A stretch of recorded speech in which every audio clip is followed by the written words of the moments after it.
Welcome to the fifth episode of Founders Only. My name is Ron Baetiong and I'm your host. And I'm also the founder and CEO of Podcast Network Asia. Today is a very special episode of Founders Only. And today we will be talking about startup trade-offs. And our guest for this episode is an expert startup founder. He is ER Rollan of GrowSari. And he'll be talking about, again, the most important trade-offs and what are the pros and cons of creating these trade-offs and sacrifices that you do.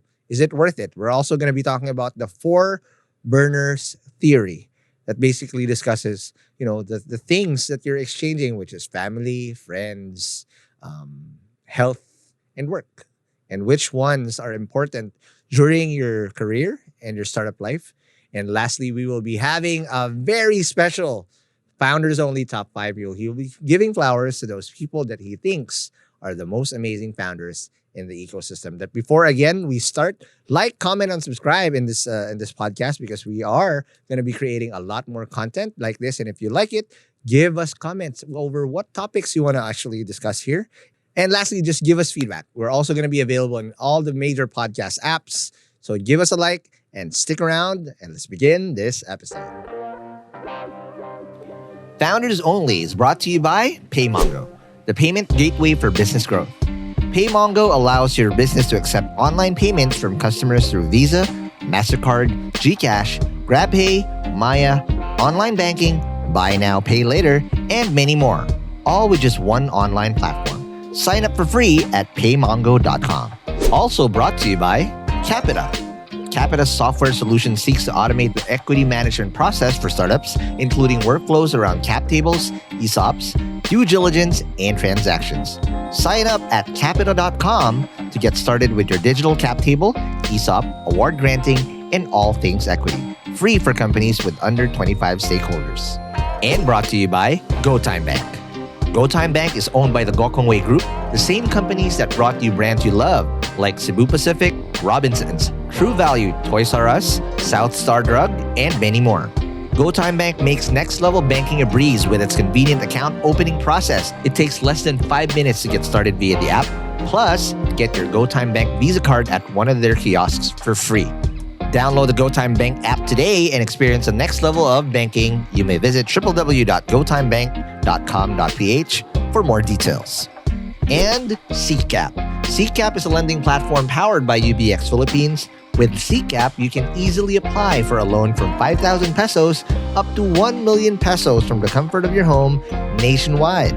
Visit www.seekcap.ph, sign up, and apply for a loan now. That's www.seekcap.ph. Take your business to new heights by seeking capital with SeekCap. Welcome to the fifth episode of Founders Only. We have a very good friend of ours who's now 3 times in the podcast. The first time I've had him was like 2021 when they literally just raised, I think, their Series B, I think, right? For GrowSari. And my God, what an incredible phoenix story. Rose from the ashes and really did a lot of trade-offs personally and, as a founder. And then I also had him in the Unicorn sessions of Hustleshare. But again, you have to be here. You're easily one of my first guests, first top 5. But without further ado, let's welcome back to this podcast. And actually, first time on Founders Only, Mr. ER Rollan of GrowSari. Whoop, whoop. Welcome back, my man. How's it going? Thank you. You're always too kind with your description. Because I just keep it real. Thank you for having me again. Yes. Hindi ka nagsasawa. So No, it's you, dude. I don't kid you when I say that you are you had the most candor in revealing how tough it is to be a founder. I remember on your very first episode, man, you just went at it. Nashock ka ba? No, and I can relate so much, but man, I've never heard so much, trials in a journey, that it really almost cost you your family, right? And good thing you were able to take it back. And today, that will be the main topic of what we will be discussing, which is basically trade-offs, the sacrifices that founders have to take, and with the pros and cons of each decision that we take in order to chase the startup dream. Because sometimes, is it really worth it or not? We will discuss. We'll see again. The reason why I had you is because you're the ones who really have seen from the doldrums of nothingness to now what? Series C, and C, right? But before that, bro, how's it been since the last time I've had you on Unicorn Sessions? Because the first one, you literally just raised Series B. Yeah. The second one, this was the bull run of all bull runs. Yes. Everybody was raising. There were unicorns everywhere and the hype was real. And just shortly months after, the funding winter, the investment winter happened. Yeah. So since that, what happened in GrowSari? What a segue. No, that's exactly what happened. I think I last spoke to you February. Yep. Last year. After that, parang what's gonna happen to the startup industry na, no? Yep. We went into this long winter. But it was really because people didn't know how to value companies anymore. Yep. Stock market was sort of everywhere. We were so blessed na we were able to finish Series C, diba? Imagine if we did not get the round. Luck.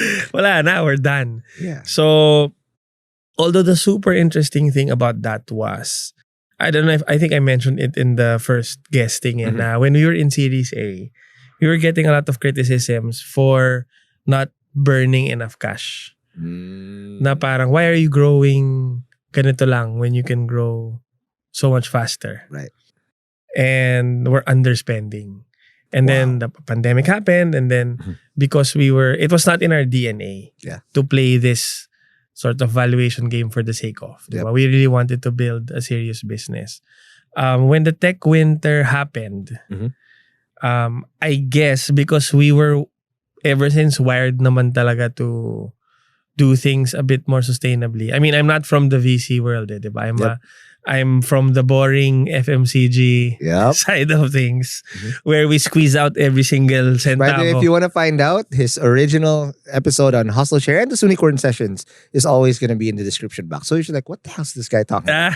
There are prequels to this. So if you can't relate, listen back to those episodes. Yeah, okay. So he's from FMCG. Yeah, P&G, Unilever, diba? So parang we squeeze every centavo on packaging, on like supply chain. So that's our DNA. So when the tech winter happened, people are saying, oh, you need to have a runway of 3 years at least. Just to make sure. 3-year runway. 3 years. That was the guidance, 3 years. Ooh, I'm like, I don't even plan that long in terms of, diba, in terms of operational strategies. Right. So 3 years. And if you do that, you're not gonna grow anymore. Meaning, based on our economic model at the time, which is not so bad, if we wanted to do 3 years, we won't grow. We're just gonna coast. Status quo and coast, diba? Yeah. But that's not a good story. So clearly, there was a big shift towards maximizing value, profit, etc. Correct. So when that happened, we had a choice. We were present in I think 20 provinces in the Philippines. We were just about to, including sort of Visayas, Mindanao, which we're just starting to sort of enter. Okay.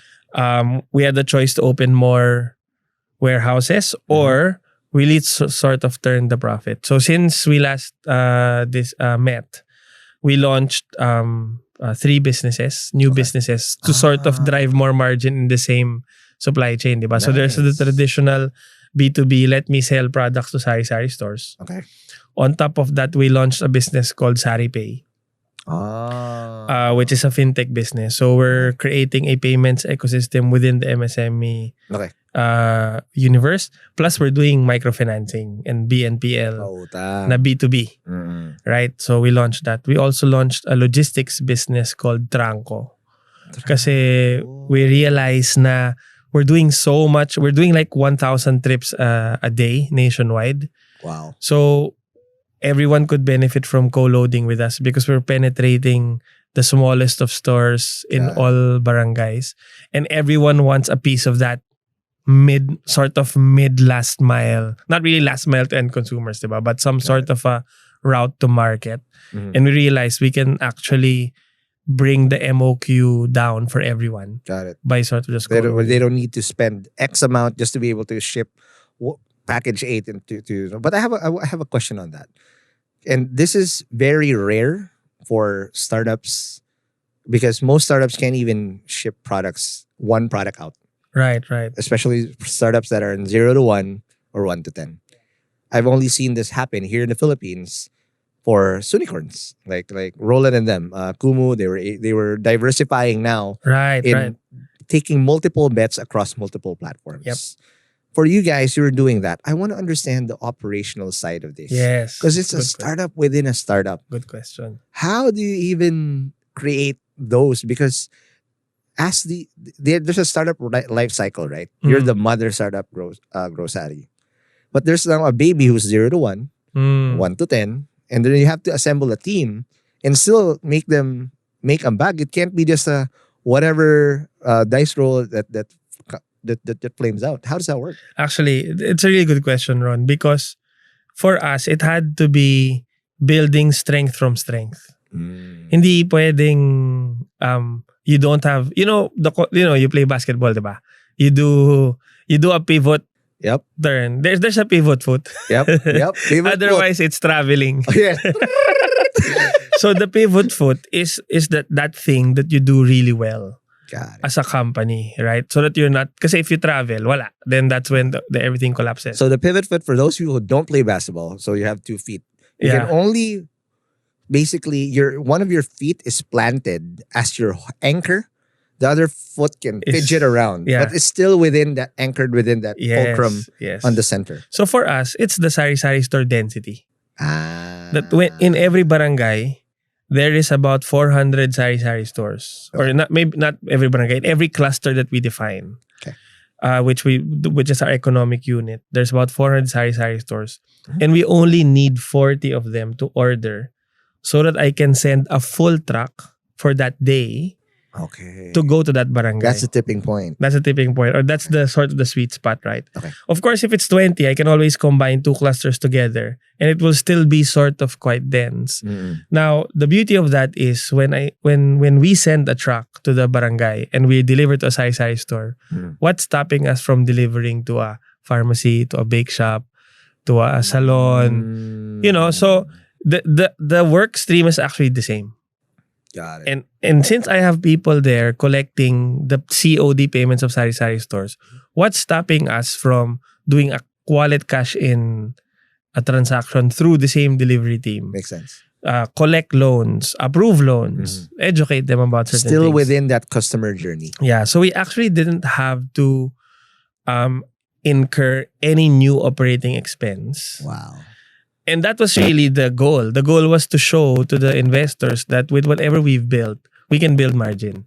And that's why we can sort of drive this profit story forward. And it was all about not being present in all provinces, but showing that in provinces where we are in, this is how we're stacking value. Yeah, you just went deep dive instead of going wide and go, oh my God, we're spreading our resources too thin. You went upstream even or downstream. Pareho. Correct. To really make sure that you productize. But bro, how was the operation side of this? Because it's hard, right? Were you 0 to 1 founder again, or did you have to look for entrepreneurs that can get things done? Ganda nung tanong.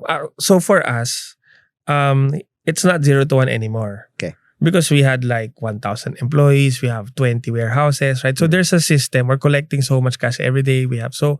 There's an infrastructure. What we didn't have was the depth in content on the industry we're trying to disrupt. Got it. Right? So I know how to do logistics. I know how to do e-commerce. I don't know how to do lending. I don't know how to do fintech. So we were able to bring in someone. His name is Sandeep. He's a 25-year Citibank veteran. Used to be the CEO of Citibank APAC, I think, or something. Like, really something that can bring his expertise in to drive the content that we don't know. Right? And then similarly, for our core business that we're now calling SariMart. So GrowSari becomes the umbrella company and then SariMart becomes the B2B.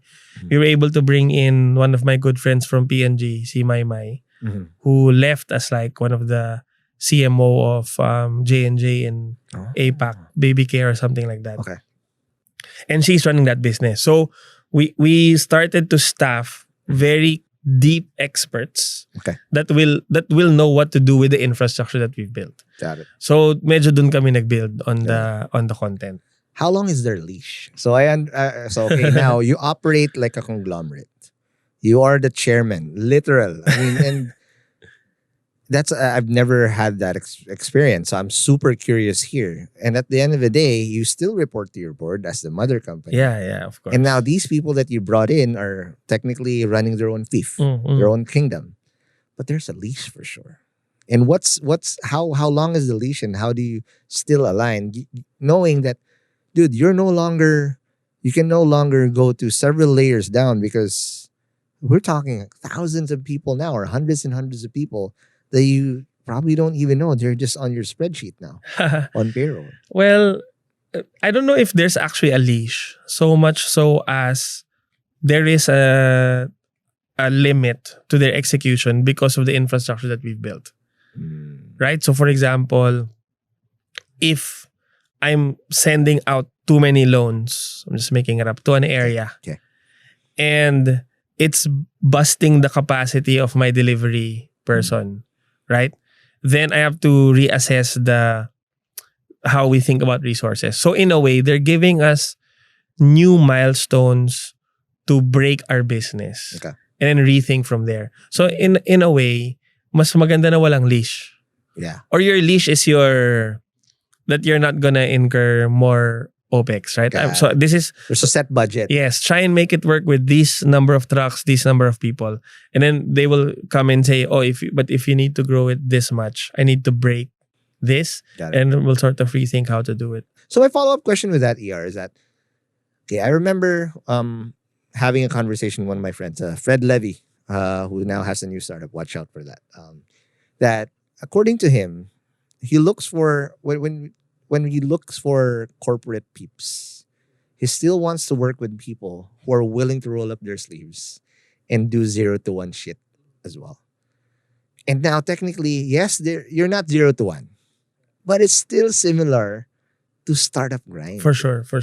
And it's technically starting from scratch. How do you even weed out those people who have already mastered, have all the accolades, have gotten the paychecks and everything, and still get them to buy in here and contribute as if it's 0 to 1 or 1 to 10 again? Yeah. No, it's tough because, and we're so blessed because our leadership team is, they are sort of all roll up your sleeves type of people. Okay. But what I realized is that all of these people in corporate, they have one thing in common. They all want to make an impact.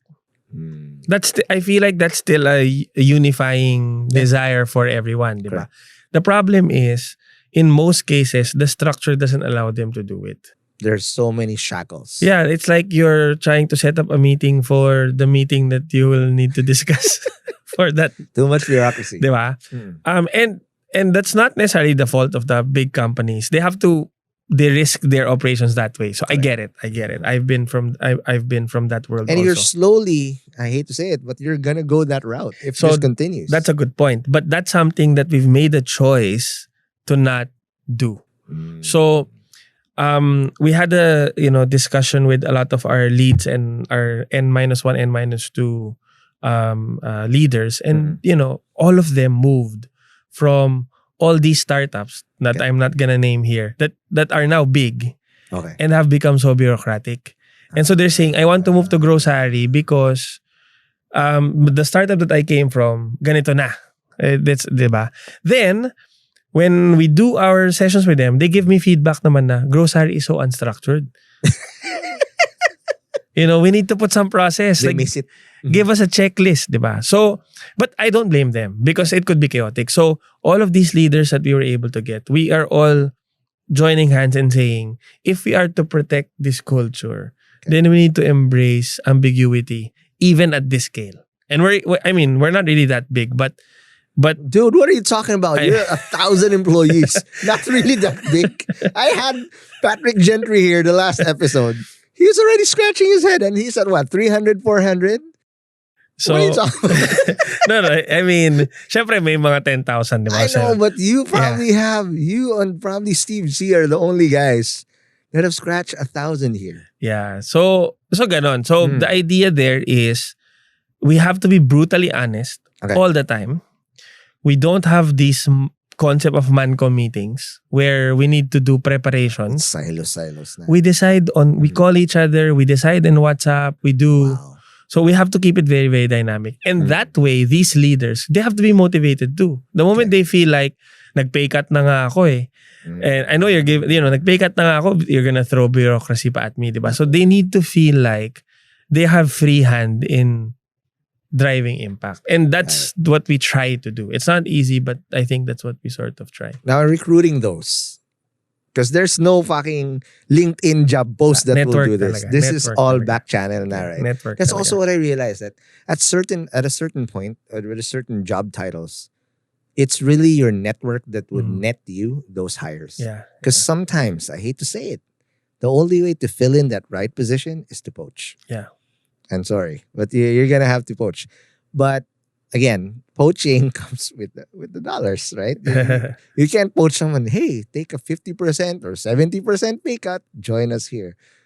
It takes a sheer amount of a persuasion that needs to do. Now, in terms of persuasion, I want to now understand, at this stage of your startup of GrowSari, how does the North Star still get defined, and how do you still get to persuade everyone to follow the North Star? Or is the North Star even the same North Star?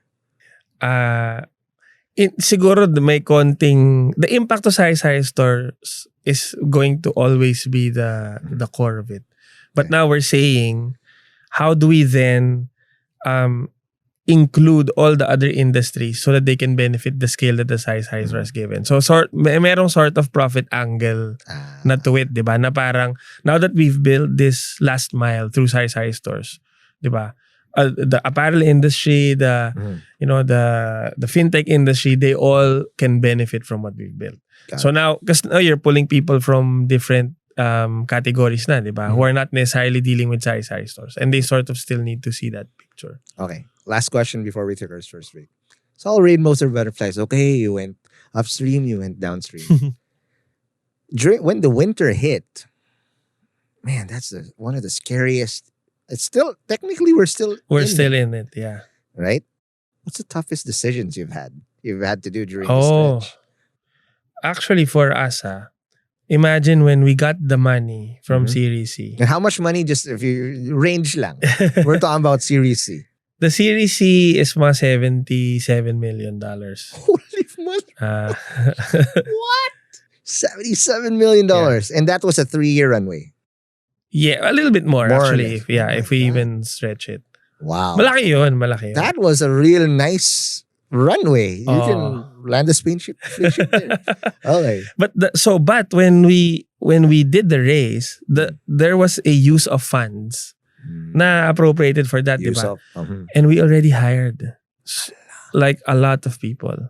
Because we were so may ratio yan, diba? Number of sari-sari stores to head count, right. Number of fulfillment centers to head count. Okay. And that ratio was small because we needed to do many, many things very, very fast.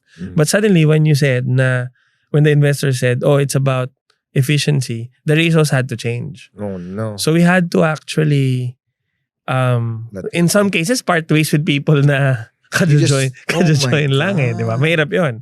Or really change the mindset of the organization na parang if before there's 2 people who would do this job, ngayon half a person na lang yung budget for the same task, di ba? So we need to build in a lot of tech, whatever. Pero yun talaga, parang it was really a completely sort of different squeeze that they've not seen before. So for me, it's the letting go of people that we just hired. Yeah, but what level of founder grit did you have to unlock there? Because imagine you sold them on the vision. Yeah. And you told them, we just got $70 million. Yeah. We got this, right? Yeah.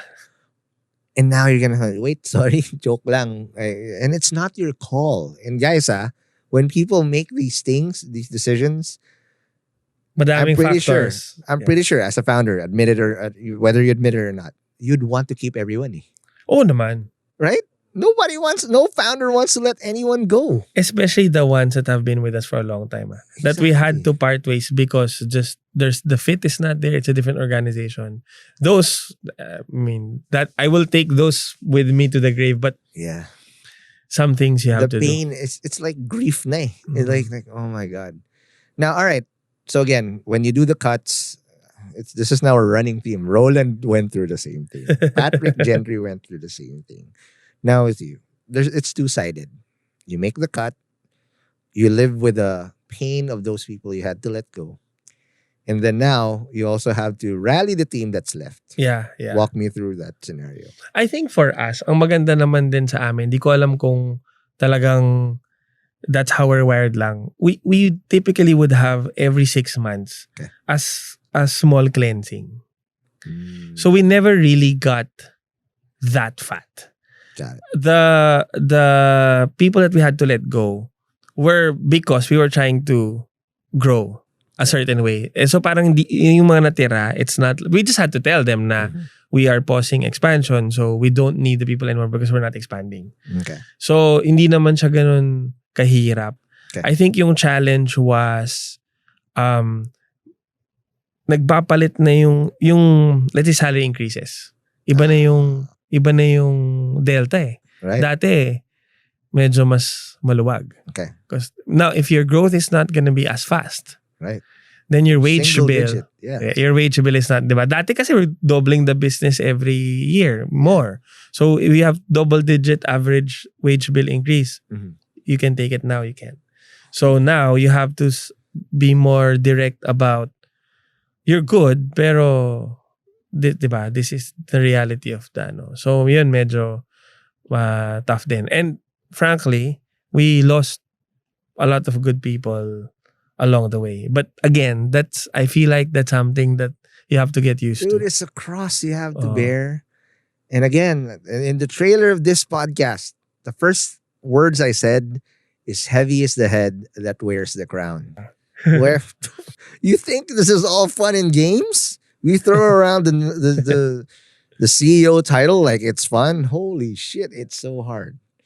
But again, we will do a deep dive. Let's take our first break, and when we come back, we will now discuss the really hard stuff. Ay, di pa ba yun? No, this is just joke lang. foreplay, bro. We're gonna discuss the really hard stuff of a founder making these trade-offs of startup life versus growth and everything else. But let's talk about that more after the break. Hey hustlers, are you tired of bank transfer fees and low interest rates on your savings? Say hello to GoTyme Bank. GoTyme Bank offers interest rates 50x higher than traditional banks. Enjoy this rate on your savings. No minimum amount, no deposit caps, and no tasks or missions to complete. With GoTyme Bank, you can make quick and secure transfers to other banks with 3 bank transfers per week. Plus, earn Go Rewards points and redeem them as cash with a simple tap in the GoTyme Bank app. Experience the next level of banking with GoTyme Bank. Download the app now or visit www.gotyme.com.ph to experience next level banking. It's GoTyme! Hey hustlers, it's a brand new season and I have a brand new tool that will help you scale your startup properly as you grow your team and give them equity eventually. And if you want to have a record of ownership management, efficient equity workflow, and award grants digitally, Qapita has you covered with CapMap. CapMap is designed to enable cap table and ESOP management, as well as digital share insurance for companies across South and Southeast Asia.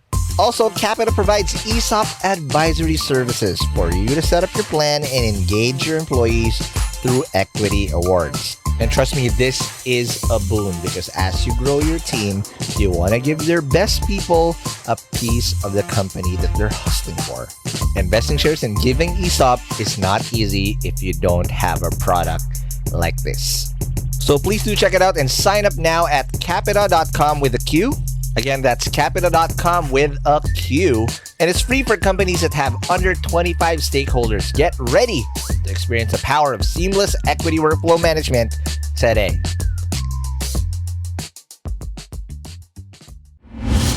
And we're back in the break. We are still with ER Rollan of GrowSari, who's probably sick and tired of also being misnomered with Sari Suki.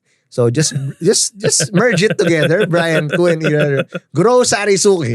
Okay? So, GrowSuki. oh, there you go. So that you just one startup. But dude, before the break, you told me again what happened during the, again, you had runway with, you still had to make tough decisions from a company standpoint. But during this part of the podcast, we will now be talking about trade-offs. Then let's start with your trade-off. Okay. Founders are so used to the survival mode hustle. Right. Like, wait, let's just extend the runway. We're going to be okay. And once you get used to it, you become really good. You feel like, there's no curveball that can get thrown at you that will not shock you. Until you realize there's always a curveball that will get thrown at you that you don't know how to settle with. Yeah. And as a Series C ... founder, what are the things that you are now battling with? Because there's always going to be something that will not allow you to sleep. Yeah. The stress is just going to be there. And like what they said, more money, more problems. Yeah. What are those for you now? I think for us, when we went to this tech winter, which I guess we're still in, no one was handing out the rules of the game. No. Figure it out. Figure it out. That's the problem, right? In Series A, Series B, Series C, the goalpost was quite clear. Yeah. Like you hit this certain milestone. This is how we're gonna value you. This is sort of the comparison, etc. Blah blah blah. Now, walang ganon. So, I don't know how to sort of balance out aggression versus sustainability, or conservative versus aggressive. No one's telling me where the line is. Wow. And so you don't know if you're starving the organization, you're nurturing the organization, and you just sort of talk with your co-founder. Sometimes you ask your investors, but I guess they're also trying to sort out. Yeah, they have no idea too. Yeah, diba? So that's tough because how can you give clarity to your team if you don't have it? If you yourself are lost. Yes. So, ang maganda lang doon, and I really have amazing co-founders. We realize na maybe we should just not care about the investor at all. Meaning, if we don't know what they're telling us right now, let's switch off that lens and say, we have a business. Run it like it's run it. A business. Diba? And we have this much money. Let's see how much value we can create with the money that we've been given. Diba? That was a big one. Pero syempre, hirap kasi you talk to a VC, they're gonna say, this is what's important. Profit's important. Correct. Then you show profit story. Then they say, we're not growing as fast. Then you sort of do it, right? We've been in situations where in a span of a week, we've given the team 3 directions. Oh my God. Diba? And I really feel for them. And kasi kami nangangapa eh. Right. So we're trying to sort of do the best, diba? And the problem with these things is, when you're running an organization that is fairly large, it's hard to take some decisions back. Yeah. Right? Because it's like 23 provinces. Like you change something because you're trying to go after something. Then you realize, okay, sige, ano pala tayo, scale back tayo. Kasi nababaliw yung mga tao. So, and wala kang masasabi kundi, sorry. Internally, you look like the biggest idiot in the world. Yeah. As a founder. Like, that happens so many times to us. Right. How do you repair that? Wala. As in, I always champion vulnerability. Na as long as, like, just before this call, this episode is airing, there's some issue that we're facing na I felt like could have been prevented. Okay. Pero I have to remind, like, I was gonna lose my cool na, but I've reminded myself na, it's a mistake. And this is something that we need to embrace. So, and I've made mistakes in the past and these guys are still with me. So, ganun lang. Right. Parang vulnerability, no choice. And I learned na pag mas transparent ka sa team mo na explain mo yung thought process. I thought or we thought this is the direction we're gonna go. And we fucked up. And we changed it because, and we don't even know why we're changing it. We just think this is sort of a better one. And that's it. And you'll also see who are the people that are there for it. Meaning, so they'll say, okay, I get it. Diba? There's buy-in. There's buy-in eh. But the people who simply don't want to deal with that, they're gonna leave. And for me, it's also okay. Yeah. Because what people always have to remember, regardless of the size of the startup, is that it's a constant experimentation exercise. Yes. There is no handbook. This is not a franchise company that you'll be given a handbook for you to just do from page 1 to page 100. It's always on the search for something and it's always uncharted territory. Every time. For sure. So that's one. And then second is I'm not able to really control na my replies. What do you mean? So parang Devil ER came out? No, replies in the sense that I'm not as accessible. Right? Not just to employees, to partners, to trackers. Diba? We our very, very first tracker partners, I would have lunch with them monthly, ganyan, diba? And then you're introducing squeeze programs. You're introducing efficiencies. They think we've just become so big that we don't care about their profit anymore and we're squeezing every single penny, diba? And centavo. And before we were like a little bit loose on that. So there's also this thing that GrowSari, Series C, plan, ang pakialam yan, yabang. Ano na yan, dati they used to treat us like we're partners, now we're just suppliers. Which is obviously not true, diba? But how do you take sort of everyone in this journey? So that to me is a struggle na how do I sort of create a familial atmosphere. And pa you still rin. have 24 hours a day, unfortunately. In one body. That's all you could do. Right? So like for us, similar in PNA, Podcast Network Asia. The very first 5 to 10, probably 50 shows, we had a very community-driven approach. Yes. What a 230, bro. How am I supposed to be? Oh, how are you, ah? Good thing my late co-founder was able to sustain that. But it's a strategy that we had to take. Like, bro, I'm gonna have to chase sales. Unfortunately, I'm not gonna be present on the relationship side. That's what we sorely miss now with him not being there. Now I have to do all of and everything end to end again, and the same problem. Everybody wants your time.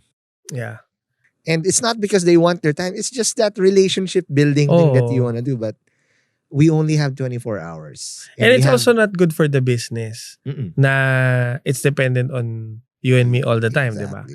Diba? Nakatawa nga, I was reading the other day this article that Wavemaker, or one of our investors, nicely did for us. Paul. So they did a feature on GrowSari. And then it just so happened that when they visited the warehouse, it was really within that warehouse that I know everyone in that warehouse. Correct. So in the article, sobrang generous nila. They said na they were so impressed that every single person that we met in the warehouse, I was calling them by name. And at that time, I knew everyone. I always read that article and I always remind myself na parang how nice if it's still true. But it's not anymore. Even when that article was written, it's not true anymore. But maybe we were just sort of in the right place at the right time. But somehow I missed that. But I know that that's not something that I can sustain. And that's exactly what I want to talk about now in Tradeoffs. Because again, time, effort, whatever are finite, are scarce in founders. We want to hammer it's whack-a-mole, right? Like all the moles are up. You only have one hammer or two if you have two hands. And it's impossible to invest everything that we talk about. And the reason why we were talking about this episode, guys, just for context, is we were invited and given an opportunity by the Business Manual. So shout out RJ Ledesma. And while we were preparing to go to the stage, we were talking about like, man, what are the trade-offs that we have to go through? Like, we're here, but somewhere this is time that we could have been spending with our family. Yeah. Right? We're both married. You have a kid, so that's double the attention you have to do. And what are we making in terms of these choices for stuff? So let's talk about the scarcest thing first. Time. Yon. Because, man, how many times did I miss important shit for my family? Not immediate. I always make time for my mom and my wife. But I missed certain shit that I missed because I need to do this. Talk about that first, ER. Like the pros and cons of the scarcest resource that we don't have control of even. Because at a certain level, your calendar is not controlled by you, na. Let's talk about that because this is the hardest part. Even before when you were in Singapore, right? It was already hard. How do you balance off the trade-off of the scarcest resource that you have? I mean, you don't have, which is time. Natutunan ko yan na the best way, I think, for me to manage it is that when you're there, you're present. Kasi you know... All in. All in. Because you know that the frequencies may not be ideal diba? So, what I try to do is, when I'm with my family or when I'm with my son, I don't respond at all. Hard stop. Okay. But I realize it also works even when you're at work. That, let's say when you're in a meeting, and you're replying to messages, the meeting is also less effective. Yeah. Right?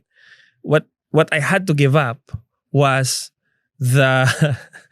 I'm sure people don't tell me this, but I'm sure I have a perception that I don't reply. Yeah. But that's sort of what I needed to do. Na when you tell me that this is my schedule, I have to be physically present there, and I cannot have a virtual discussion elsewhere. Got it. Right? So, and then you just sort of try and make do with it. Catch up. Ganon, diba? So, for me, it's, I try to protect post-dinner kulitan with my baby. Yep. And then, usually Sundays with the wife. Got it. No, but, okay. I'm pretty sure there was a struggle part of this before you came up with this structure. For sure. What did you almost lose with this struggle for a very scarce resource with this time? Because there are days where 8 hours just isn't enough in a startup. There are days where normal is 16, 20. Lucky if you even have 4 hours of sleep, right? And when you were doing that, what did you almost lose? And how did you slowly get to this structure that you have now? Yeah. Feeling ko, on the personal side, I don't know if my wife will agree, and I don't know if she's gonna like what I'm gonna say. Let's see in the comments on YouTube. But for us, we're both busy. I feel like when we were this period of Series C+, for a while, hindi naman intentionally, I think na-compromise yung development nung anak namin. Oh, why? In the sense that he's not able to delay in speech, delay in learning. But it's because we're not talking to him. Or we're there, but sorry, Han, babe, ako lang hindi ikaw. You're there. Happy wife, happy life.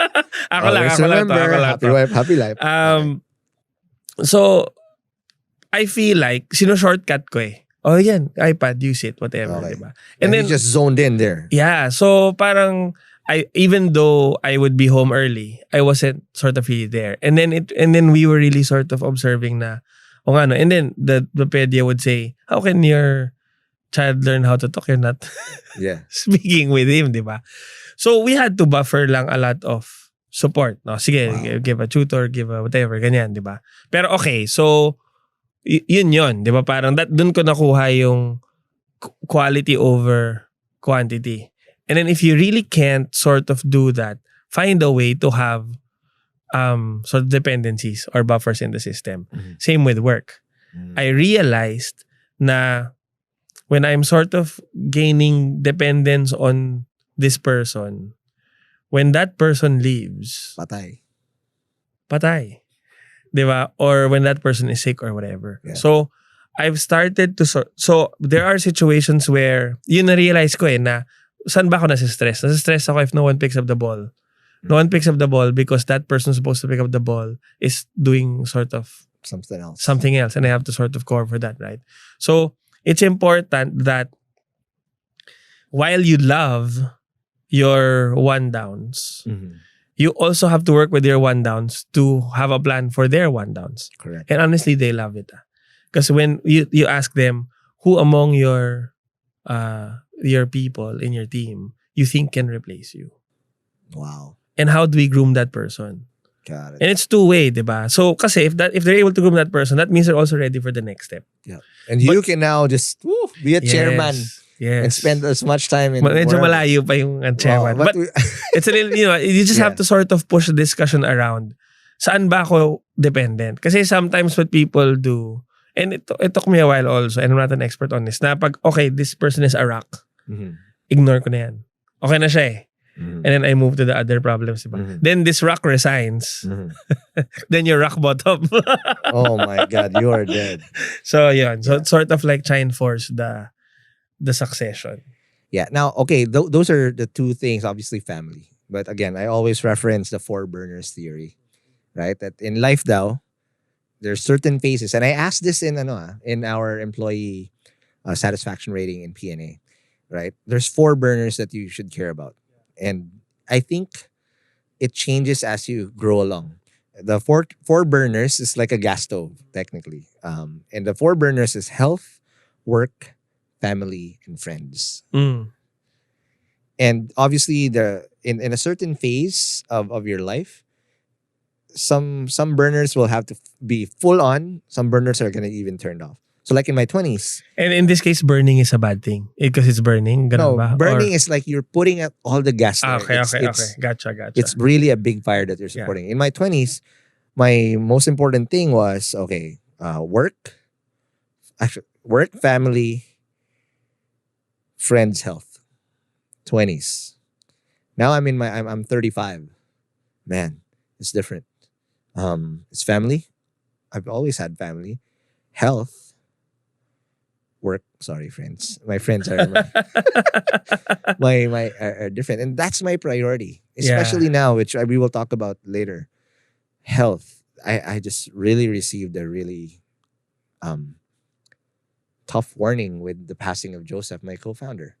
That at the end of the day, guys, you're given one vessel, and the most important startup that you have is your body. Because if you cannot take care of that, you can't do any great work at all. But for you, did those 4 burners evolve at one point? Because again, the one thing that needs in order for you to be able to give fire to those burners is time. Yeah. Right? Pero actually, interesting. Kasi when you interviewed me in the first Hustleshare, that was my life. Okay. Trying to sort of see which part needs attention and sort of the burning. And you don't know yet. I feel like what changed in this journey for me personally, because I also have bigger piece. Okay. The question I feel is not what the 4 burners are. What's the Shelane, the gas tank? Gasul. The gasul. What's your gasul? Where does the energy come from? How did you answer that?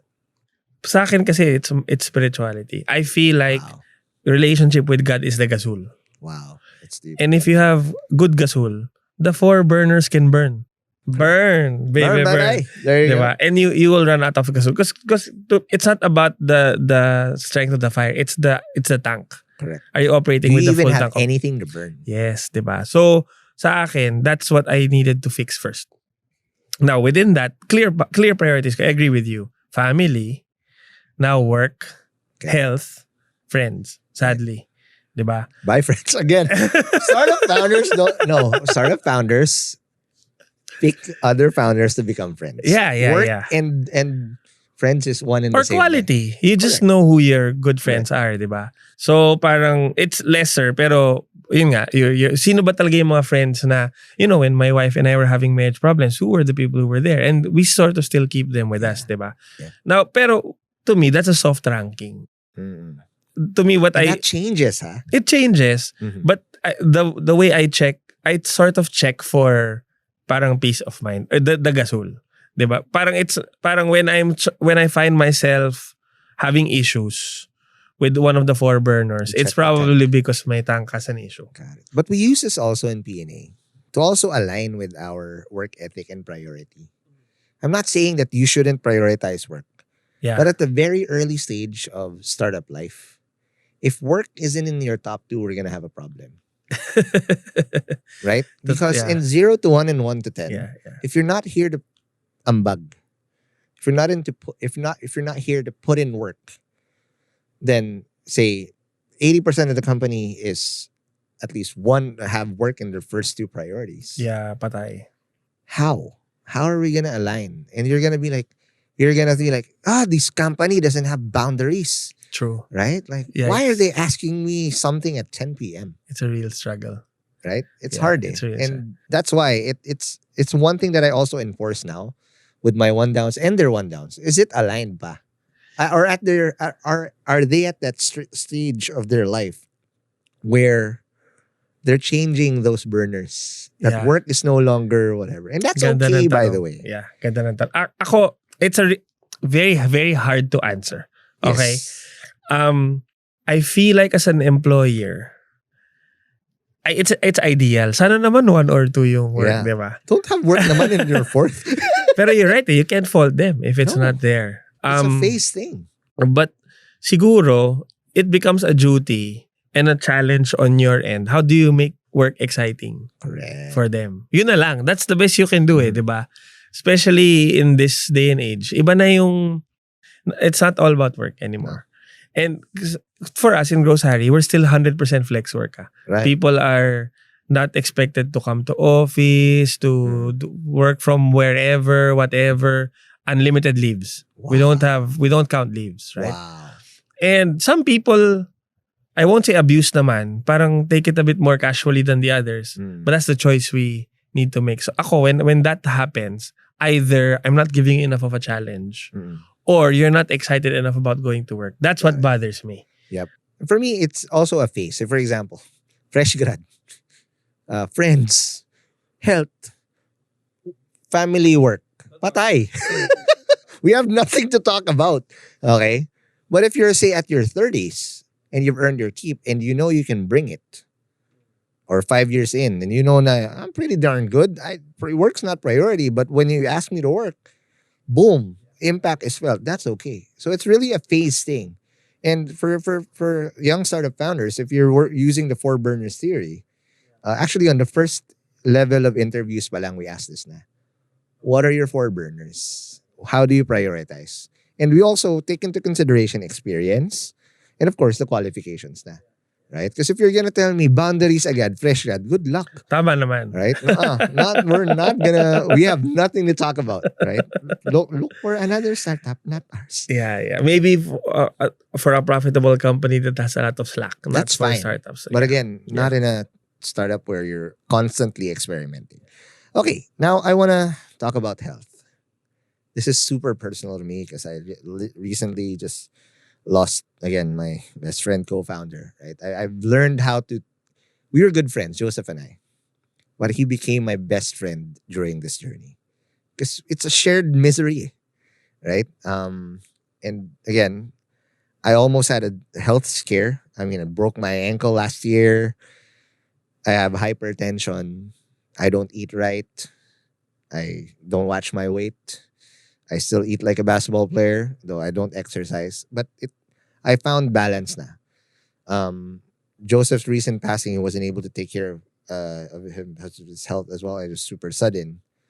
But I realized that, man, I mean, I knew this na, but it just really hit me hard, right? On that aspect where, shit, this can be taken all away in one snap without any warning because you weren't able to take care of your health.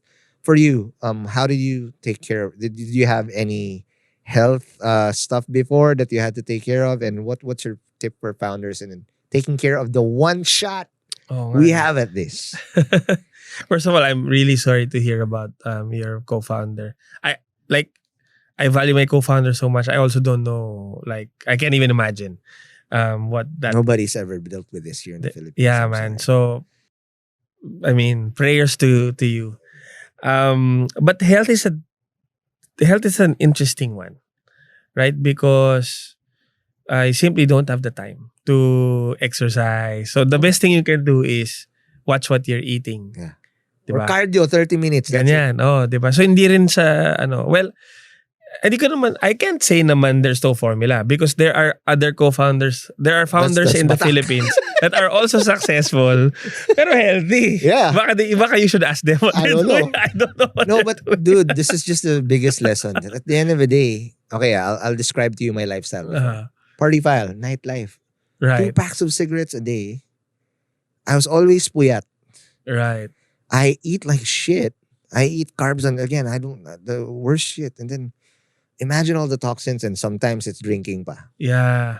And that was in my 20s. Probably around, I went cold turkey when I was 27. But I put my body through so much wear and tear. Right. That I feel like a lot of the pains I'm feeling now at 35 are shit that I put myself into. Because when you're younger, you don't feel it. You recover fast. You can put your body through so much. But what people don't understand is that by putting your body through so much suffering, there's a bill that you will pay. Actually, you mentioned a really interesting point because in your 4-burner thing, I feel like it will also come naturally. Like even if you deprioritize health, correct, but you prioritize family and work, for example, you will end up taking care of your health. Correct. Because what you'll realize is that, you're gonna drink. And it's gonna take you 3 days to recover. That's 3 days of unproductivity. Exactly. Right? Good so luck. Health per se is interesting because sometimes I'm talking about this apart from having an active exercise lifestyle. These are sort of maybe choices. And again, I'm not an authority on health. Same, we're a little chubby. By no means. But sometimes you end up making small decisions on your intake, your alcohol, your food, your sleep. Not because you're trying to be healthy. Yeah. But because you're trying to be a better family man, better leader, di ba? Better friend, etc. Actually, yung better friend, sometimes different kasi to be better friend is to drink all night with the boys. Yeah, but you get what I'm saying. So feeling ko some part of it will get captured. Yeah. And then maybe pick up a hobby. I don't know. Like I used to cycle a lot.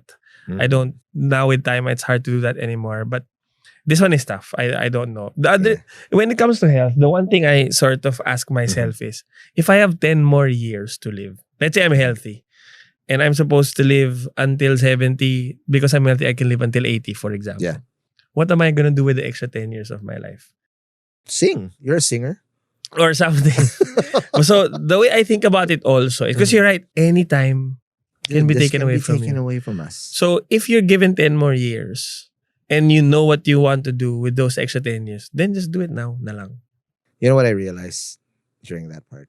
I don't PNA, I'll push this as far as I can go. But the one thing I want to do forever is this shit. Until my last dying breath. Even if you don't make money on this. No, it's just, you know what this taught me? I was just so happy that I got to interview Joseph 2 to 3 times in this podcast, that whenever I just miss him, whenever I just need to learn from him again, I've immortalized his greatness. And whenever I just need it, I'll just go to my favorite podcast app, and it's just like he's there. Yeah, man. Well said, well said. And every single one of your journeys and lessons you've imparted in these podcasts are now immortalized, right? That hopefully founders of the future can learn from this, because a lot of the mistakes they're going to make are the mistakes we're already making now. It's just a different time. Yeah. Okay? Maybe you're dealing with AI now or Skynet. We'll see. Right? But bro, okay, the most important thing, before we take our last break, is trade-offs in relationships. You're the experts in plural, expert in this. Because again, for those of you who don't know ER's journey, he talked about it in depth in his very first podcast. But the trade-off you almost cost by doing GrowSari is his marriage. How do you know if startup life is still worth it with the relationships you cherish? And how do you even have to choose, or how do you balance that out? Maraming best ko to na-reflect. I think I want to be fair to GrowSari that it's everything is my fault. No, it Diba? is. The buck stops with us. And I do think that it should not be a choice, I feel. No, it's not a dichotomy. Parang feeling ko, you have one life. Your life is multifaceted. And every single facet of that life needs to build to a story that you're trying to paint, diba? If one aspect of that is getting completely screwed, that walk away. Syempre people say, easy to say in hindsight. Yeah, so you see. There you go. Pero that's what I believe based from what I've parang like if GrowSari is where it is now and it continues to prosper and I don't have my wife with me, meaningless. But I didn't know it at the time, right? Because I think it's I was just sort of being selfish. So I don't think you should get to a place where how do I choose? First and foremost, you need to figure out what's important to you. And then with whatever resources you have, make it work. Make it work, diba? Usually, if it doesn't work, it's because you're greedy. How do you know when you had that balance na? Because at one point, you really chose GrowSari over everything. But now, dude, I see the joy in you. I see that there is balance. You can see it with people where I can tell if a startup founder like, oh shit, you're in that hole. Because I was in that hole. Maybe I'm in that hole where everything just wrong. Yeah. But now there's this balance that I see, and it exudes. It feeds off of people, and you give a good balanced vibe. Yeah. How did you know that you already found that equilibrium, or again that balance of the that push or pull that works? Yeah. So, hindi ko alam how authentic this is gonna come across, but I'm really not doing this for money, because we've lived a life na naubos kami, nasagad kami, take care of our first baby at the time, diba? And we were able to find fulfillment in that emptiness. So no amount of bankruptcy will take away my peace, right? So that I need to protect that. That's the first thing. And frankly, if I'm in that zone, I'm a much better CEO anyway. So protecting that for me is also good for the company. Right. The other thing that I'm super blessed about is, when GrowSari started, me and my co-founder, si Shiv, we discussed before we launch, years before we launch, we said, at what valuation will we say that after this everything is gravy? Okay. I'm not gonna tell the number because it's also his number, so I don't want to. It's not my story to tell, but we've crossed that number. Okay. So which means the number is not very high. we're not a unicorn. So mababa pangarap namin, pare. Okay. So meaning this is all bonus round na. It's all bonus eh. Okay. So when we approach fundraising, we realize that when you don't want to share to investors, it's because you don't want to get diluted.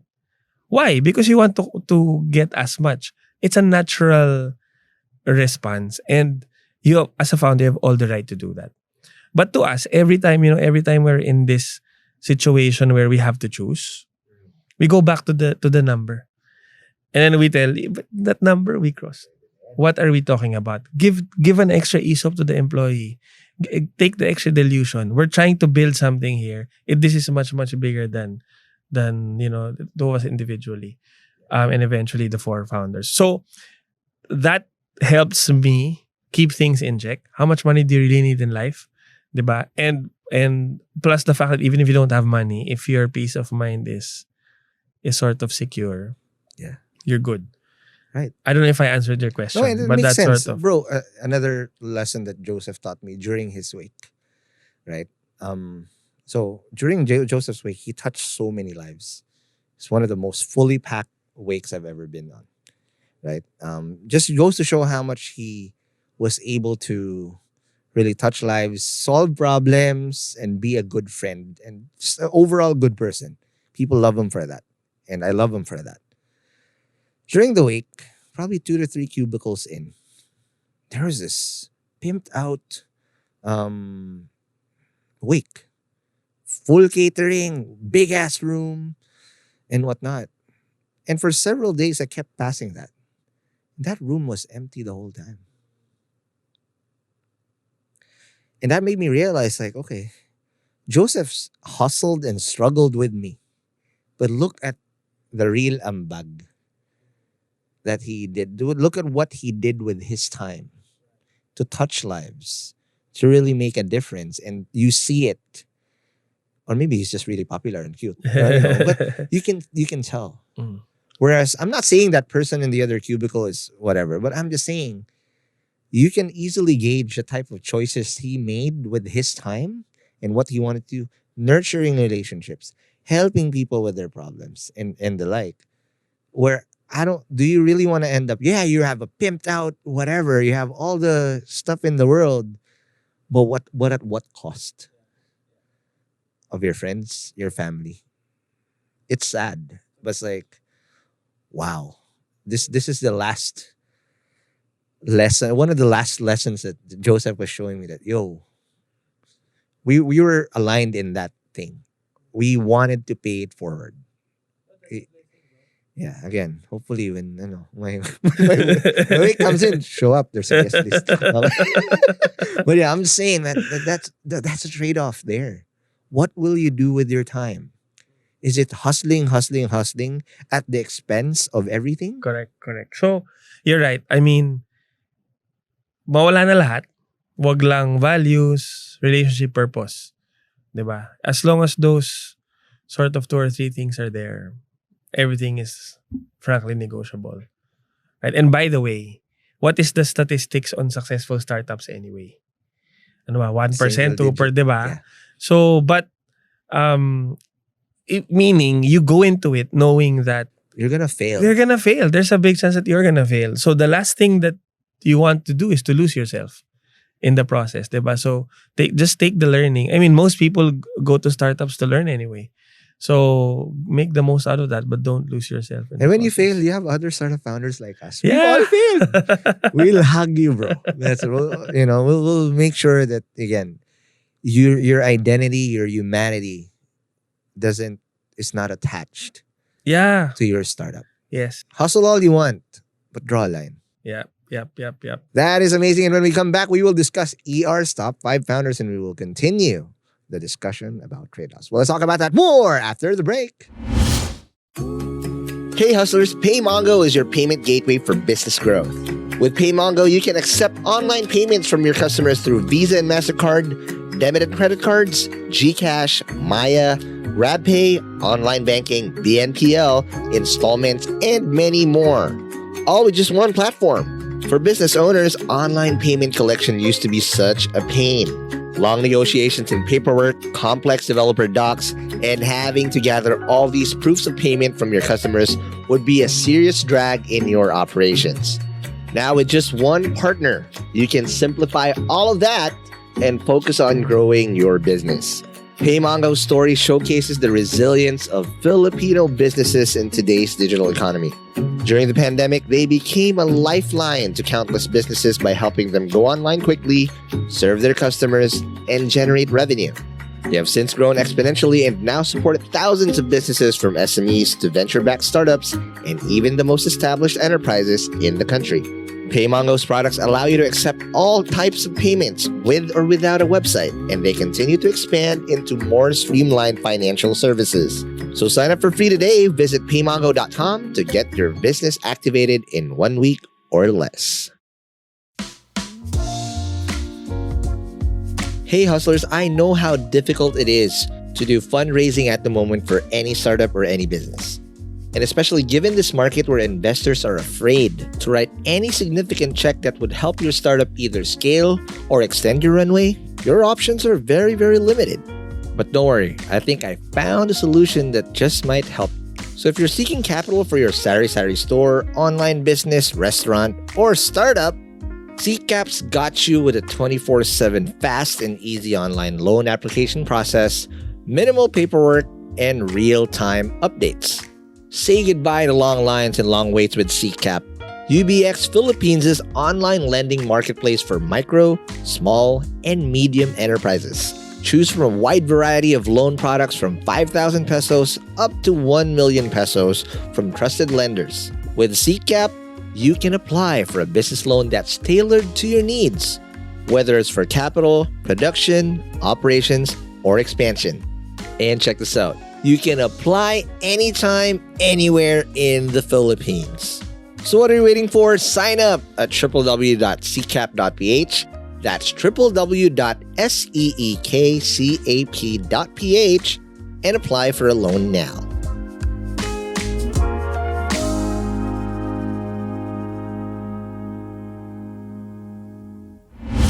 And we're back from the break. We are still with ER Rollan of GrowSari, again, who told us amazing insight about trade-offs. And we'll continue that right now. Because, again, I think your candor in really coming clean with this trade-offs come from your comfortability of about talking about your failure. Unfortunately, not all founders are at that level yet.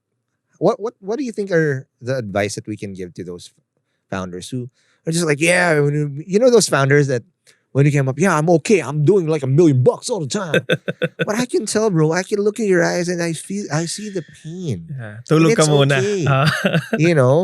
We can come clean. It doesn't have, because this usually happens whenever there's a meetup. Whenever there's a meetup, nobody's failing. Everybody's, yeah, we're good.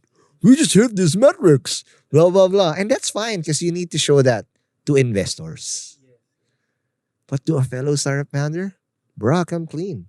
Because if most of the time, when you come clean, the very first people that will help you, and this happened to me so many times now, are your fellow founders. How did you get comfortable, and what would be your advice for those founders who are scared of coming clean with their struggle? Wala kasing upside yung image. In my view, like if you're trying to do it because you're trying to portray a certain image, I don't think there's an upside to it. Like what do you get out of it? Wala diba? And you look weak pa. I think so. I mean, depende naman, diba? Maybe they're having a hard time context switching between investor meetings and meeting. I don't know. Yeah. But walang upside. It to a certain extent even to investors. Investors, I feel like investors love founders who can recognize what they've done well and what they need to improve on. And yun nga, parang you're in this journey because you're trying to build. You have to be in constant rebuild mode. So, to me, yun ang advice ko. I don't think there's an upside. I don't think there's anything to gain from portraying I'm a perfect founder, whatever. Yeah. We can tell. And bro, again, most people like to also be friends with people who are just comfortable. Like, bro, I'm so struggling with this shit. Because again, we live in a community where it's shared misery. Yeah. 9 times out of 10, the day is bad. So let's just help each other out, because it's really fucked up sometimes. But okay, the most important trade-off before we talk about your top 5 is the route of the VC route or you're gonna go bootstrap. Because people have this, again, I drank this Kool-Aid. VC, my startup success is defined on how big my funding rounds are, how big the valuations, and if I'm not doing it, I feel like I'm a failure. I am FOMO. That we topped out at pre-A lang. We didn't get to raise an A. Oh, we didn't raise a B. But is that really the scorecard? And do you really need to raise that much money? Or you can go the most efficient, and all the successful businesses in this world are built on, which is built for profit. How do you what's that trade-off like for you? And if you're just gonna give your full unbiased there's always bias, but your 2 cents on this. I mean, the long and short of it is, if you don't need to take VC money, don't take it. I think, okay, so it's so that we can operationalize this, no? I think you mentioned it also when we were discussing before the show na the TAM, the addressable market is important. So, when you look at your valuation trajectory against what you think addressable market is, and there's a mismatch, don't even try. Because they will always, look, again, a TAM, knowing what I know now, a good enough TAM should be at least in the $2 to $3 billion At least. range. At least. That means the market's is big enough for multiple players to win. Yeah. And if you just get 1 to 2% of that market, you're probably $1 million or $1 million startup or $1 billion startup or something like that. Yeah. Right? Yeah. Something that you have a chance to win and it's not zero sum. Yeah. Right? Or siguro, ito na lang, a little bit easier, no? You go to BGC, you go to Makati, right? How many people eat in fancy restaurants, drive fancy cars? How many of them are in startup? Very, very few. Yeah. Meaning, it's not the only way to get to financial freedom, diba? It's one way. But you need to really be sure that that's like for our business, because it's a capital intensive business. I don't have a choice. That shit's expensive. You're talking about trucks? Thousands of trucks, bro. If I take the non-VC route, I would own 1% of the company today, right? Oh, you have a fleet of tricycles, bro.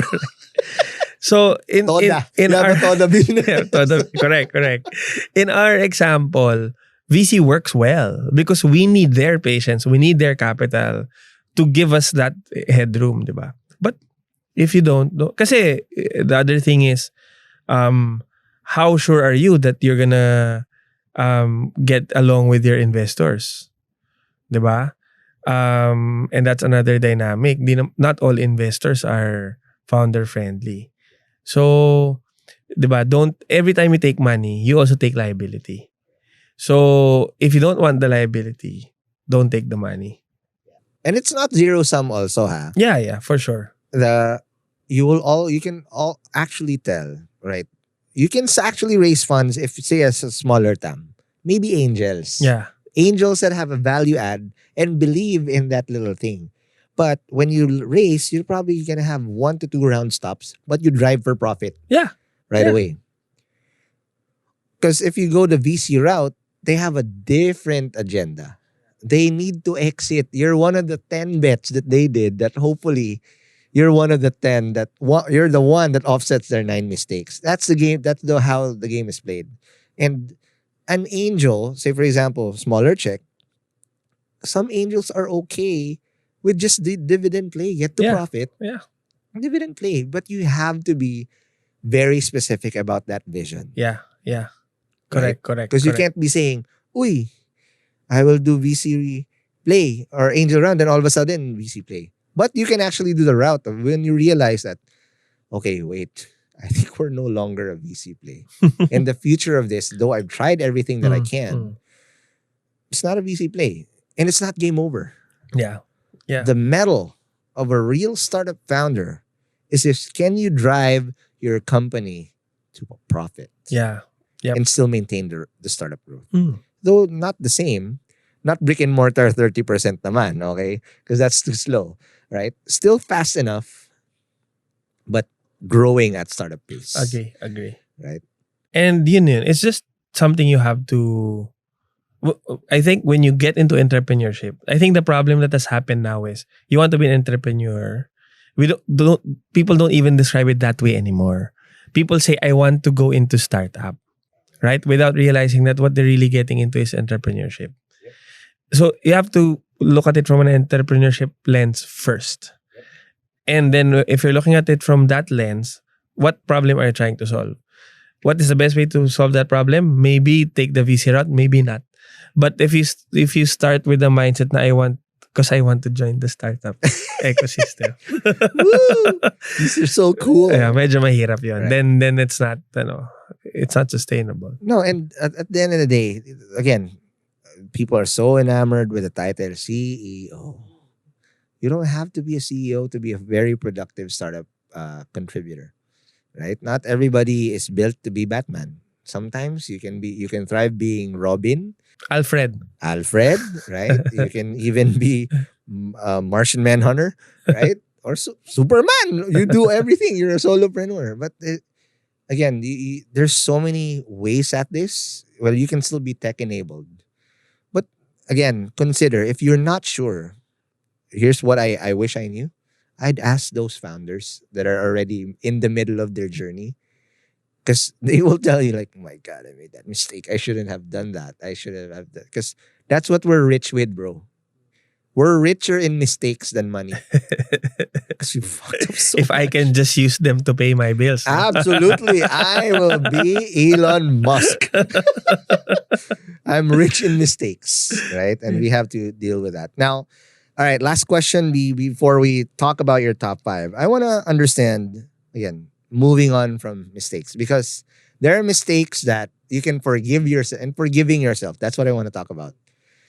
There are mistakes that you can easily move on from. Like, okay, fuck. Shit, I missed that. But there are, again, mistakes like what you talked about where you bring that cross with you to the grave na. How do you move with those things? Because again, as much as startup life, when it's good, it's really fun and you will never forget that high. But when it's bad, it's trauma. It's PTSD for real. And it fucks you up. How do you move on from, again, we have a collection of all these mistakes now. Yep. Of little things and the bigger things that you will really blame yourself for a long time. Right. We talked earlier a bit about, success not defining you. Diba? Na parang it's not, the startup is not you, your identity is not tied to the startup. So, you cannot be defined by your success. You cannot be defined by your mistakes also. Right? It goes hand in hand. That's the beauty about it. Diba? You also take the other side of the fence. For me, oftentimes, it's more important to figure out what to do after kasi. Especially in the context of a business, diba? We made this mistake. Yes, everyone's pissed about it, but what's the next step? Often what happens is when you're beating yourself up about it, it's because it's your ego cannot let go. That how can I make that mistake? I'm so stupid. So the problem is not the mistake. The problem is your ego because you think you're too good to make that mistake. Diba? So just focus on what you need to do on sort of as a next step, diba? And then, syempre, some people will maybe think about you differently na, hindi pala magaling si ER sa ganyan or magaling si dito pero dito, he's not an expert on. Well, so what? So be it, diba? We sort of, if you've gone this far in terms of you've set up a company, you've hired people, you've raised some money. Mm-hmm. I'm sure there were enough people who told you, are you sure you're good enough? Diba? Yeah. Like if you're at this situation, this is not your first criticism anyway, diba? So now it's not the time to, so meaning, just because you've become bigger, you cannot make mistakes na. So I think it's just ego. Absolutely. So just let that go. That's amazing. All right. Now it's time to talk about ER's top 5 founders in the ecosystem. All right. We talk about this all the time. Again, I'll just set the rules. Yeah. What are the rules? So the rules is that you cannot pick yourself. We don't, there are narcissists. We all have a side of narcissism in all us. Let's admit it. But you also can't pick me because you're just fucking with me. Right? You don't have to make me feel better. It's not up to you. But no. Okay, right? Who do you think are the top 5 founders here that we need to give flowers to? Because again, this ecosystem is beautiful, but we just don't praise our peers enough. Yeah. And let's immortalize it here on this podcast. All right, ER, who's your first pick? Mel Nava. Man, that girl is always in the top 5. Ibang klase yun. Okay. Why? Ibang klase. As in, Hustleshare. Yep. I've always really just admired how relentless and hardworking Mel is. I mean, I like, if she's part of my team, I know we could go places. Acquisition employee na. Siyempre, hindi. Pero iba talaga. Like I've seen her, like I've spoken to her, the feedback of the people who've worked with her. I mean, if she's she should be the representation of female founders here, no? Or just founders in general. I mean, I'd be happy to submit to her. Boss man. Diba? The man. So yun talaga. When you ask me this, parang yun agad eh. Yun yung without thinking, that was the first name that came up. You know what I want to do in the end of the year? I'll have a top five founders or the ranking who got the most votes at the end of the year. And again, I'm not. This is not fabricated. This is just what peers are doing of the year, like who were given the most flowers. Okay, next pick. Ito medyo madaya kasi dalawa. Okay. Kasi they're a couple. That's fine. The Edamama couple. Oh, diba? Bella and Nisha. Yeah. Basically. The D'Souza's. Okay. The D'Souza's. Okay. Because hirap nun they're married. Yeah. And they're working together. To the bedroom, man. Yeah. So I'm like, they're raising a kid. Yeah. If only for, I mean, obviously they've built such an amazing business, and these guys are really, really strong founders. Looks like he's a customer. That's why. Like, we are. But I just admire how they're able to sort that dynamic out. And still do startup growth. Yeah, that's admirable. Like if, diba? I always tell my wife na I don't think I can do a business with you because I'm just too emotionally involved. So that would be my number 2 and my and I number want 3. peace in the bedroom before I sleep. Okay, I just want to talk about, hey, what's our PN? Like, wait, can you just sleep? Okay, you just chill. Same. I can work with my wife, but not in a startup environment. Yeah. Okay, so who's your third pick? The Angkas CEO. George Reka. Oh my God. I think the actual founder is his wife. Yep, I had them early also, 2020. Yeah. Angeline and George. Yeah. And I picked them for the clarity of what they want to do. They're absolutely clear about the impact and the vision, and they're sort of just going after it. Ilan na yun? Pang-apat na yun. Yeah, and you know what? No, third pa lang. Kasi yung mag-asawa. No, that's counted as one. Okay. Hirap. Basically. But at the end of the day, you know what, George, I recently had a chance. He invited me over to visit his new office. Oh my God. There's a slide and whatnot. But I asked him the $1 million question, and I'm not sure if this, I can say that, but I'll say it anyway. I was like, how many times did you raise? I think 2 to 3 times lang daw. Because they were just really good with their unit echo. Dude, their office, they have free food, Google style. Like, how the hell are you able to afford this with just 2 to 3 raises? Because I've seen the Grabs of the world where they fucking raise a shit ton of money. And here you can do it to afford to be able to do this. Just right after the pandemic, I'm just mind blown. Unreal. And super down to earth. And again, he's the best evangelist that I've seen. It's like the way he can also switch up from having a tattler audience and be masang masa. I've only seen that from Brian Koo.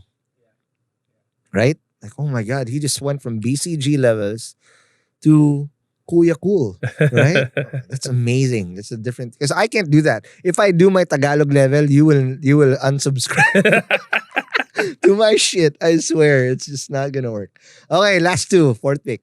Steve C. Boss Steve. Great deals. Why? I love how parang I'd want to, hindi naman sobrang tanda ni Steve versus me, pero Boss Steve. Sorry.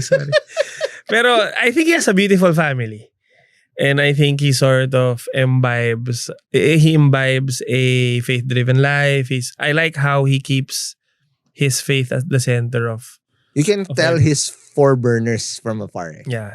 Like family top, probably work second, but you can easily, it's flaming really well that Boss Steve is all about family. Yep. Not just him, I've had a chance. One of our podcasters PNA is Dennis C. Dude, he's helped out his siblings. They're all freaking doing well in this business. And all the other investees that he has, Soyao, all these other guys, 3 to 4 startups, Cocotel, Zagana, right? She even has an agency now, Mad Agency. All are doing well. And all driven for not the VC route. There's investments, all driven for profit. Sustainability.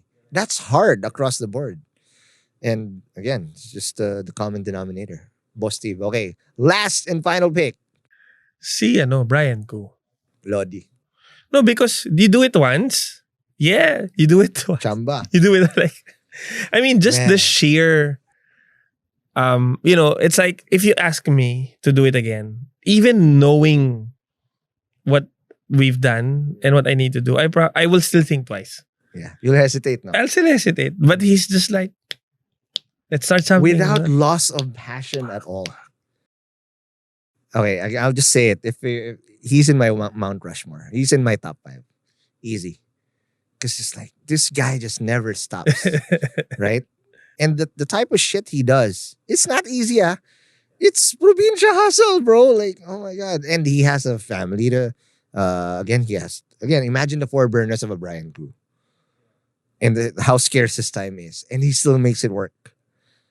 Wow. So, iba rin. And he still gets to hang out with Angelo and them. Yeah. Like, how are you able to do this, Brian? This doesn't make sense, but amazing. Right? That is such an amazing top 5. But before I let you go, ER, what is next for you guys in GrowSari? And again, what should they look out for in the next coming month? I'm pretty sure this is not going to be the last time. If you enjoy this, we're going to keep doing this because now we have an avenue to discuss founder level stuff. Because I can only do so much biography. What's your hustle type of shit, right? But we can now talk about these things, and hopefully you'd be down again to guest on Founders Only. But again, what do you wanna? What's up next for you guys in GrowSari, and what should we look out for? I think we should just sort of continue to build as much. Our investors call it conveyor belt. So we've built a conveyor belt towards the barangays that we serve, and now it's all about putting as many stuff on top of the conveyor belt. So you can expect us to extend the conveyor belt to more provinces, but at the same time put more stuff into the conveyor belt. Spoken like an FMCG guy. Talking about conveyor belts already. But I do think that as an overall vision, we want every single MSME owner in the Philippines to not just be part of the digital revolution and the financial inclusion story, but to actually be the catalyst for it. And we're hoping that the infrastructure that we're building will sort of just help them be part of this. So hopefully. That is amazing. But before I let you go, ER, follow us and like, comment, and subscribe on this YouTube channel. Again, we're on YouTube. And again, if you're listening through the podcast, they're also available in every podcast app. So it's Spotify, Apple Podcasts, or any type of podcast app. And also, if we did say some jargon, it's going to be in the show notes on hustleshare.com. And lastly, if you want to be part of the community and be involved in how we create all these podcasts and all that, please follow us and subscribe at the premium.hustleshare.com so you can also be part of great episodes like this. Again, ER, thank you very much. Thank you. All right, and I'll see you guys in the next episode. Peace. Thank you so much for watching Hustleshare on YouTube. If you like this video, please don't forget to like, comment, and subscribe to this channel to get more content like this. And to get the full audio episodes of Hustleshare and Founders Only, subscribe to our podcasts at Spotify, Apple Podcasts, or wherever you get your podcasts.